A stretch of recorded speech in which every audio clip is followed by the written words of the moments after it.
We're trying to find a good hairstylist or find a tight dress and a hot pair of pumps that even they're paying us, we're going to still put them on. For in our 20s, we are in a season, a decade, find and go seek. Well. But at some point, times and seasons change, and if you're anywhere near the season I'm in, you're no longer quite in that season where you're trying to find it. You're simply trying to find a hot pair of pain-free pumps that won't make your feet swell up if you're wearing them. It's a whole different season in your life, and my educated guess would be that many of us in hindsight, although our 20s found us in a young and joyful place, we wouldn't necessarily want to go back there because of the many unknown variables, the pitfalls, the stumbles, the hang-ups, and all those things we've experienced in our 20s. But despite our naivete, our youth, and our outright unpreparedness, our 20s really does set the stage for our adult life. It defines who we are as women as we work our way through a new us, a woman that's going to represent the world in our totality as women. And it's something because I've been in the company of millions of women all across the globe, from Palestine, Israel, to Liberia, Monrovia, all the way to Haiti, back here to the States. And I've been in the company of women who I found who walked in a particular lifestyle that expressed an incredible kind of woman. There's something about a woman who walks in her wisdom. Yes. You know, women like Elizabeth Coleman, who walked in her wisdom as she broke through the barriers and became an Air Force pilot for the Navy. Or Madam C.J. Walker, you know her. She walked in woman. As a woman, she walked in her wisdom. As an orphan child, she grew up struggling, but became one of the most financially fit women in the country and great entrepreneurs. Or Mary McLeod Bethune, who was a woman who had to walk in wisdom in order to start her own all-girls school and eventually create her first HBCU. These are just a few women who have walked in wisdom. Or maybe I can take you right to the book, to Proverbs 31.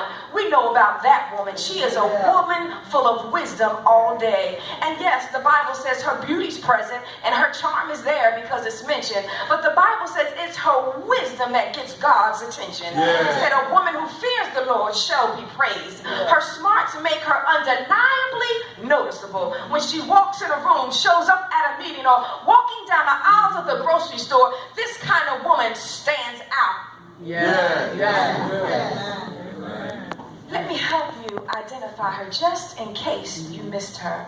Because she's the woman you would want to work with. She's the woman that you want on your ministry team. She's the woman you want parenting your child and advocating for policy change. She's the woman you want counseling your marriage, repairing your car, selling your house, and investing your money. She's the woman you want sewing in your weave and performing your surgery and teaching your children. She's the woman that you want defending your case, building your house, and being the breadwoman. She's the kind of woman you want at the helm, because when you have the wrong woman in those positions, that can be dangerous. Oh, I wish I had some help in here this morning. I'll tell you that she is a woman of wisdom, and if you still don't know who she might be, in case you haven't passed any in a while, she is the kind of woman that'll make your head turn and you pause just for a second. So to help you even more to see if you can find a woman who walks in wisdom, let me tell you who a woman of wisdom is not. She's not the one that shows up at church every Sunday right before the sermon starts. That's not a woman of wisdom. Thus, she isn't the one who starts arguments over the Women's Day color coordinator. That's she's not the one who chronicles all the complaints of the church while still trying to figure out if she's going to make any effective changes. She's not the one who's always eager to start, but never ready to finish. She's not a woman of wisdom, not the one that's a middle school mom who doesn't know the name of her children's friends, teachers, or social media sites. No, she's not the one who sits next to you at church every Sunday and never even says hello. She's not the one that's still using four-letter words as her primary language of communication. She's not the one who walks in the store with a cell phone on and talking so loud that everybody knows her business. No, this is not a woman a woman of wisdom who has her hips moving, her lips moving, but her mind isn't. I ain't got to come back here. That's all right. Tell it's not a woman of wisdom. I had my husband stand up because he is a man who has a law enforcement background, and just in case I need some backup, I came to the right person this morning. Women who shine bright with wisdom are not just busy, but they are fruit bearing. Let me define wisdom for you so we'll all be on the same page. Wisdom, in short, simple terms, for the sake of time, is the ability to discern or judge what is right. It's often confused with knowledge. See, knowledge is simply information that's gained through experience and reasoning.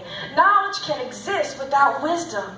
Many of us have knowledge. As a matter of fact, in our era of technology, our day and age of information where you can Google anything, many of us have more information than we know what to do with. Some of us find ourselves even searching information that we have no business even accessing, and our minds aren't even prepared to process it. Yes, we are full of knowledge. And the word declares that the people perish for lack of knowledge. And so, yes, we have lack.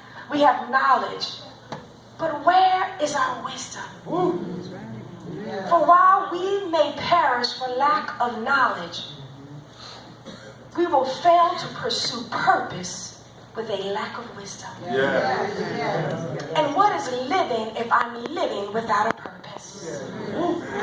Wisdom is one of those things that is so critical. Wisdom actually optimizes your knowledge.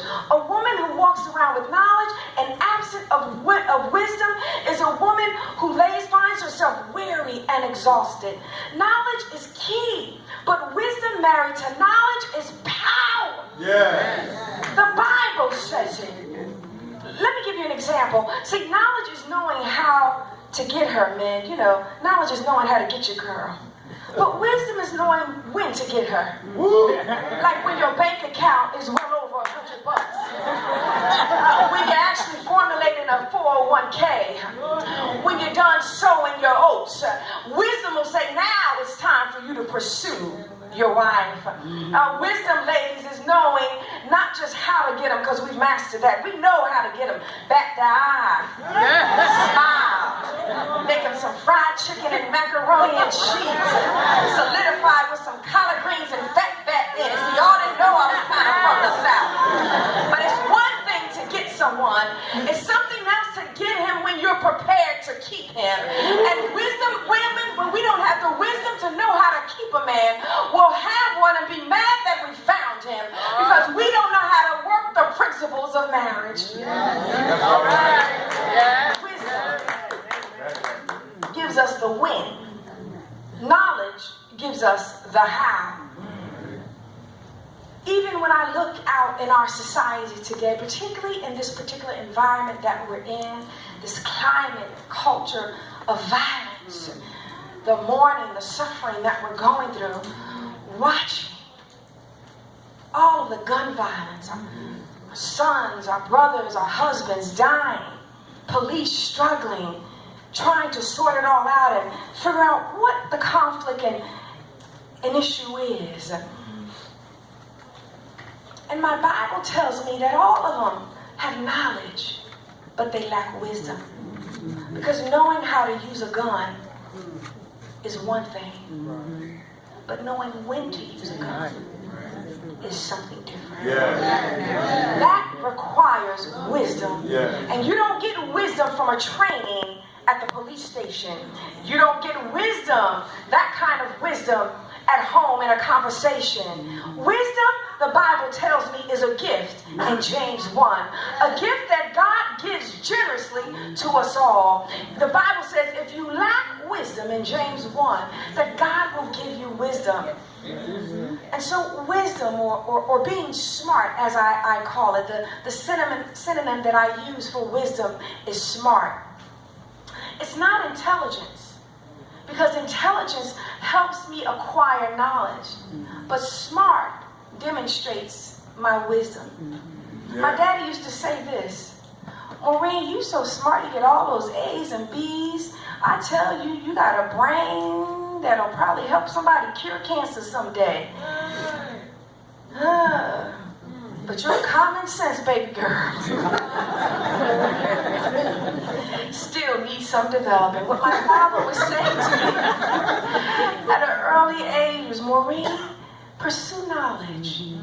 But he said to me what the scripture says, but in all things, wisdom. Because wisdom gives you understanding. It's a smart woman, a wisdom woman who's quick, but she's accurate. She's sharp, but she's graceful. She's strong, but she's tender. She's clear about her boundaries, but she's kind in enforcing them. She can work with others peaceably, and she's easy to forgive because she's remembering when she was forgiven. That's a smart woman. This kind of smart woman is a woman who's headed for success, because whenever you marry wisdom with knowledge, you get success. Smart women are successful women. There are women you want to be around. There are women that you want to emulate. There are women that you want to have as your mentors. And yes, they are women who you want on the battlefield. Which brings me to my text on this morning. There are two prominent women in this particular passage. These two women are Deborah and Jael. Jael, she's the wife of Heber, who actually happens to be a part of the tribe of Canaan. And this particular tribe happens to have a cordial relationship with the king who has sent Sisera out to kill the Israelites. And Deborah is the fourth judge that we find in the book of Judges. She's the fourth judge, and not only the fourth judge, she is the first judge who's a woman, and she winds up being the only judge out of the many judges that we see. In the book of Judges, you will see that there were 12 judges, but Deborah was among those 12 judges. But if we read carefully, we'll find out that there were many judges over an extended period of time that were governing Israel. And we know that judges were governing Israel, and at some point Israel became frustrated and they wanted to mirror the nations around them, and ultimately they vied for a king. But during the era of judges, Deborah, in her tenure, had really had not only a unique role, but she had a unique role at an unusual time and in an uncomfortable place. See, Deborah had a unique role because she was the first female doing it. It was an unusual time because while Joshua had conquered the Canaanites and took the land for the Israelites to live in Canaan, they had not yet settled in the land. It was an uncomfortable place because Canaan was still unfamiliar territory. They weren't familiar with the terrain. They weren't used to the herbs, the fruit, the trees, and the wildlife that existed there. They were there in their promised land, but unsettled. I don't know if you've ever had the experience of being where you're supposed to be, but not feeling this is the place where you're supposed to be. There's just something about it that doesn't quite feel right yet. And it requires you to settle just a little. And what we see here with Deborah, that there are three things that were going on simultaneously while she took tenure. The Canaanites were still there. And they were still fighting for their land. They represented here, if I look with a spiritual lens, the old enemy. The second thing that's going on under her tenure is that there are new tribes that are now coming into the territory because they see that the territory is vulnerable. It no longer has a steady government or steady occupation. So now we find that there are new tribes coming in trying to fight Israel for new territory. Somebody say new devils. New devils. And then there are the Philistines. You know, this love-hate relationship that Israelite had, they had it with the Philistines. And the Philistines decide that they're going to move in while the Israelites are moving in, because some days they're hot and some days they're cold. Some days the relationship works with the Israelite and some days it doesn't. We call those kind of relationships frenemies. You know, one day they smile and the next day they stabbing you in your back. That was the Philistines. You remember the Philistines, the one that Samuel had to go up against, David had to go up against. The Philistines are those that were one time for them and the next time against them. And so here we have Deborah in a situation where she's dealing with an old devil, a new devil, and a frenemy. And there's nothing worse in our lives when we are dealing and combative around territory, what God has called us to take, and that is territory. Remember, we are kingdom builders. The Bible said that we are to go out into the world and compel men to come. Jesus left us, commissioning us to